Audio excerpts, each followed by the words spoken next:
Ce soir, on vous propose un format différent de ce que nous avons fait depuis 2 ans dans nos débats, puisque les fois précédentes, on avait un thème central pour les 4 intervenants. Et aujourd'hui, on a choisi l'inverse, d'avoir 4 thèmes avec un intervenant. Alors, nous, on est des gens qui accompagnent effectivement les problématiques tertiaires d'entreprise. Je crois qu'on vit une période passionnante parce que beaucoup d'entreprises se sont questionnées autour de ces sujets-là.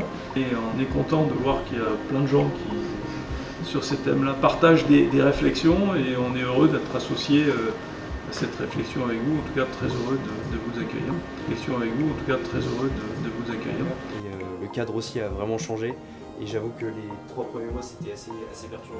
On a 4 stands, un sur les workplaces avec l'équipe Folios, et puis 3 autres dans cette pièce. On a fait une étude NWO, donc on a des grands résultats et en fait maintenant on arrive à comprendre à peu près ce qui se passe aujourd'hui. L'idée c'est d'en débattre avec vous pour réussir à se projeter dans le futur des aménagements du travail. Alors Julie Hautevent, où les entreprises seront-elles localisées en 2030 ? On a préparé un certain nombre de questions en fait, basées sur une étude qu'on a initiée sur les environnements de travail 2030. Et donc on se pose un certain nombre de questions qu'on soumet aux personnes pour, comme base d'échange. Notre génération, on est très sensible à ça. Et au cadre de travail, c'est quelque chose qui nous touche et qui nous intéresse et qui va être un critère déterminant. Et vous avez déjà été travailler dans un espace de coworking ? C'est très différent des bureaux classiques. C'est perturbant dans les premiers temps. Et en même temps, on voit bien, ça oblige aussi à redéfinir ce qu'est une entreprise. On est passé en flex parce que on est souvent amené à bouger au gré des projets, au gré de nos clients ou nos équipes.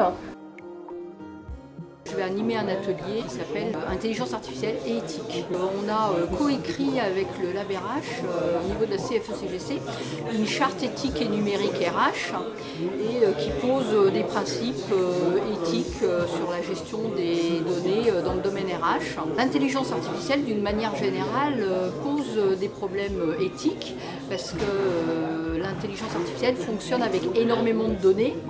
Et en fait, il va y avoir des processus de décision. On pense a priori que, justement, comme c'est réglé avec une machine, ça va être au contraire très bien. Mais tout repose dans le choix des données, la manière dont on va fixer les règles, et donc ça pose des problèmes éthiques. Les grands enjeux que l'on rencontre actuellement, les grands vecteurs finalement de transformation, sont la recherche de décloisonnement, la recherche de développement des coopérations, parce qu'aujourd'hui, la création de valeur en entreprise demande un panel de plus en plus large de compétences, et si on travaille tout seul, on n'y arrive pas. Donc, première chose, décloisonnement et développement de la coopération. Deuxième chose, c'est l'agilité, parce qu'on est dans un monde qui change extrêmement vite, de plus en plus vite. Le changement, c'est plus le grand changement une fois tous les 10 ans. Le changement est perpétuel. Et du coup, les managers doivent développer des équipes qui ont l'habitude de ce changement et qui agissent plus en roseau qu'en chaîne.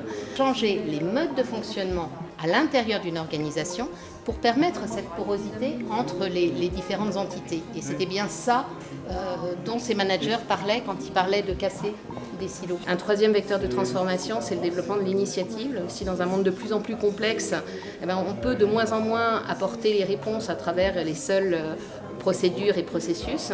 Donc du coup, les managers doivent travailler à développer l'intelligence des situations et les capacités d'initiative des collaborateurs, ou du moins à créer les conditions de l'initiative.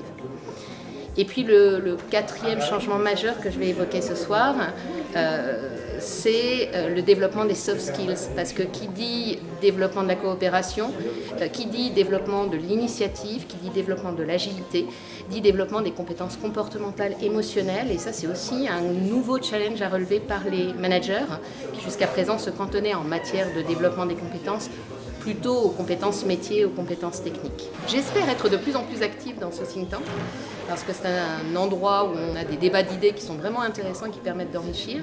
Ce soir, je vais plus particulièrement parler du management, de mon activité quotidienne.